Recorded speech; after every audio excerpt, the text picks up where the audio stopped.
자, 고종은 왜 러시아 공사관으로 옮겨갔을까입니다. 네, 우리가 지난 시간까지 가보개혁, 을미개혁에 대해서 살펴봤고요. 자, 이번에는 고종이 러시아 공사관으로 옮겨갔던 이 아관파천부터 시작하겠습니다. 아관파천. 자, 아관파천. 자, 아관은 러시아 공사관을 뜻합니다. 파천은 그 왕의 거처를 옮겼다는 뜻이에요. 자, 1895년 청일전쟁이 일본의 승리로 끝이 납니다. 그리고 시모노세키 조약이 체결이 되죠. 자, 이 시모노세키 조약으로 인해서 일본은 청나라로부터 이 막대한 배상금, 첫 번째 막대한 배상금과 두 번째 랴오중 반도와 타이안을 할양받습니다. 그리고 여기에서 청나라의 한반도 영향력이 줄어들고요. 일본의 한반도 영향력이 확대된 그런 결과를 가져오게 되죠.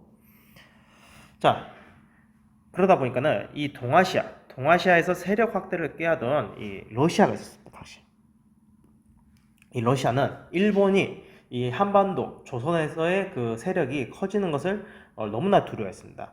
따라서 이 러시아는 프랑스와 독일과 함께 일본을 압력을 가해서 랴오중 반도를 청에게 돌려주게 하면서 상황은 달라졌는데요. 이 사건, 러시아가 프랑스와 독일과 함께 일본에게 청나라한테 받았던 랴오중 반도를 돌려주는 이 삼국 간섭을 일으키게 되면서 청과 일본의 그 갈등 관계가 이제는 러시아와 일본의 갈등 관계로 변화하게 되는 거죠. 자, 그래서 이 고종은 삼국 간섭 과정에서 러시아의 위력을 실감하게 됩니다. 그래서 일본을 견제하기 위해서 러시아에 접근하기 시작하죠. 고종이 이 삼국 간섭 과정에서 러시아의 위력을 실감하고요. 일본 견제 목적을 위해서 러시아에 접근을 시작합니다. 그래서 위기의식을 느낀 일본은 친러 정책의 핵심 인물을 명성황후라고 판단했죠. 그래서 미우라 공사 주도하에 이 경복궁에 침입하여 명성황후를 시해하는 을미사변을 일으키게 됩니다. 자, 청일전쟁, 그 다음에 삼국간섭, 그 다음에 을미사변. 자, 여기까지 오는데 그렇게 많은 시간이 걸리지 않습니다. 자, 이렇듯 왕비를 죽였습니다. 일본이 왕비를 죽이니까 자신의 신변에 대해서도 위협을 많이 느끼죠. 고종이. 그래서 고종은 일본군의 감시를 피해 거처를 러시아 공사관으로 옮겼는데 이걸 아관파천이랍니다. 아관파천. 그다음에 중요한 거는 다 체크를 해놨습니다. 자, 그리고 친일 세력을 내치고 단발령과 가보개혁 때 지정된 왕권을 제한하는 법령들을 폐기하게 됩니다. 자, 친일 세력을 내치고 단발령 가보개혁 제정된 왕권을 제한하는 법령을 폐기한다. 그래서 이 김홍질 내각이 붕괴되고요. 가보 을미개혁이 중단됩니다. 이 당시에 왕권을 제약했던 내용들 뭐 있었나요? 뭐 국내부를 설치해서 왕실과 뭐 정부의 사무를 분리한다, 뭐 이런 것들 조치가 있었잖아요. 그러니까 이런 조치들을 다 다시 복구를 시켜버립니다. 그래서 이런 법령들을 폐기시키면서 다시 왕권을 강화시키게 되는 거죠. 자, 왼쪽에 보시면요, 옛날 러시아 공사관의 모습이 있습니다. 이 러시아 공사관은 지금의 이제 그 덕수궁 근처에 있었거든요. 그래서 이 나중에 고종이 다시 궁궐로 돌아올 때 바로 독수궁으로 돌아오게 된 이유도 바로 근처에 러시아 공사관을 비롯해서 뭐 다른 나라의 공사관들이 많았기 때문에 그쪽 지역을 선택하게 된 거죠. 자, 이물톡통 명성황후 민빈인데요. 이 부분은 뭐 여러분들이 한번 읽어보시기 바랍니다. 명성황후라고 불리거나 혹은 왜 민비라 불리는가, 그기에 대한 내용인데요. 명성황후는 뭐 역사 평가에 따라서 매우 달라지고 있죠. 뭐 나라를 지키려 했던 그런 마지막 황후였는가, 아니면은 나라를 거덜냈던 세도 가문의 그 우두머리였는가. 아무튼 근데 근래 들어와서는 뭐 다양한 대중매체에서 이 명성황후를 좋게 그려지다 보니까 이 사람들이 명성황후에 대한 측은지심이 좀 많이 있더라고요. 자, 여러분들은 한번 명성황후 관련된 내용 좀 찾아보시고 명성황후에 대한 여러분들만의 그런 판단을 세워보시기 바랍니다. 자, 그러면 121페이지 정리하고 역량 키우기 하면서 이 부분을 마무리하겠습니다. 자, 정리하고 역량 키우기 1번 빈칸에 들어갈 내용을 써보자고 돼 있죠. 1번 일본은 조선 정부가 설치한 교정청을 무시하고 새로운 개혁기구인 이걸 설치했다고 합니다. 동학농민운동 이후 전주 화약을 체결하면서 설치했던 게 교정청이었고요. 이 교정청 말고 일본이 내정 간섭을 하면서 개혁을 하라고 이렇게 요구를 하게 되죠. 그러면서 설치한 기구가 있습니다. 과연 그 기구는 무엇일까요? 네, 군국기무처였죠. 자, 2번 러시아는 프랑스, 독일과 함께 가로로 일본이 청해 랴오둥 반도를 반환하게 했다. 자, 러시아, 프랑스, 독일 3국이 일본한테 청한테 받은 랴오둥 반도를 돌려달라. 다시 돌려줘라. 이렇게 요구하고 있습니다. 이게 뭘까요? 그렇죠. 세 나라 국가 3국 간섭입니다.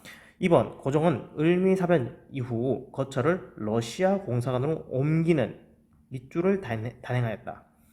러시아 공사관 두 글자로 아관이죠. 거처를 옮겼다. 파천. 그래서 아관 파천입니다. 자, 다음은 갑오개혁 주요 내용입니다. 기업 디귿에 들어갈 내용을 써보자라고 되어 있죠. 1차 개혁, 2차 개혁, 3차 개혁. 우리 3차 개혁은 을미개혁이라고도 했습니다. 자, 갑오 을미개혁에 대한 내용이죠. 자, 1차 개혁은 정부 왕실 사무 구분, 중국연호 폐지, 6조에서 8아문, 과거제 폐지, 경무청 신설, 재정기관 일원화, 조세급납제, 노비제도 폐지, 과부제가 허용 등등이 있죠. 자, 2차 개혁은 내각제 시행, 8아문을 7부로 바꾸고요. 재판을 행정에서 분리하고 재판소 설치, 법관 양성, 한성사범학교 설치, 교육 입국 조서 발표, 니은을 반포했고 갑신정변 주역이 참가했고요. 일본의 간섭이 강화됐다. 3차 개혁, 디귿의 사용, 우편, 사무시작, 종두법, 단발령, 소학교.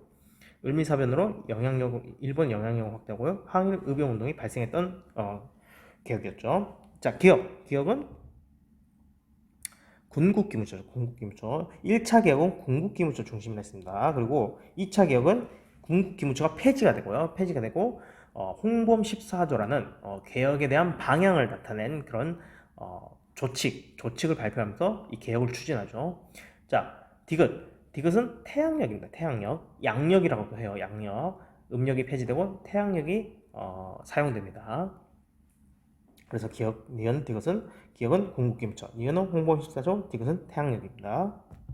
다음 자료를 읽고 탐구활동을 해보자 돼 있죠.